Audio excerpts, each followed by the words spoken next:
Alright everyone, and welcome to another episode of the 45-minute challenge. You probably already know by now, but just a quick recap of the rules.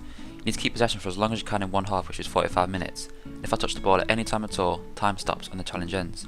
As always, I'll be doing 3 people per episode, and the person who keeps it the longest out of the 3 will win ultimate team coins depending on how long they kept it. So if you kept it for 42 minutes, then you win 42k. It's done in head-to-head to keep it fair, but you can pick the team, so if you want to pick a 1-star team, then I'll match it. Next up we had Mikey95. He went PSG, so I went Dortmund. I noticed doing it for the tactic of keeping the ball. He didn't rush passes across the pitch. He simply held onto the ball and made me chase him down, which was hard considering he stretched the play a lot.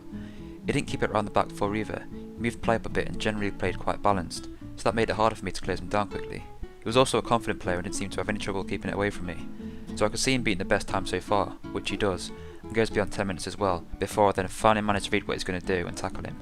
So really well done to him for being the first player to beat 10 minutes. Next up we had Fly Goes 4. He went Chicago Fire, a 3-star team, so I picked Derby County. And I was interested to see how this would pan out because everyone so far just picked the best team, so I wasn't too sure how I would cope using a lower rated team. But really it wasn't too dissimilar to using any other team. Like most players, he went straight to the back of the pitch.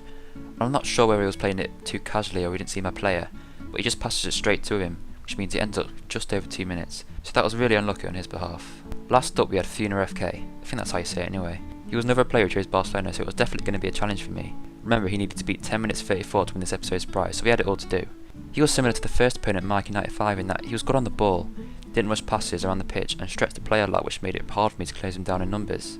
He played quite deep and got into a pattern of having the ball wide on one side, keeping it there, then passing it all the way to the other side and repeating what he was doing, which seemed to be working for him. But as soon as I figured out what he was doing, I managed to predict what he was going to do and then tackle him. That meant he got just under 8 minutes, which was a solid time, but not enough to beat the first contestant, Mikey95, of 10 minutes and 34 seconds. So well done to Mikey for winning 10k coins and getting the best time in the series so far, and thanks to all 3 for taking part. If you want to partake in the 45-minute challenge, then all you have to do is put your PlayStation name in the comment section and like the video. I'll pick 3 people randomly about 2 or 3 days after I upload this video, so be sure to check your messages in case you get picked. After episode 4 then, the leaderboard's starting to get a bit bigger now. We have a new number 1 at the top of the leaderboards. Funa FK takes 5th spot, and unfortunately for him, Fly Goes straight to the bottom. As always though, thanks for watching guys, and I'll see you next episode.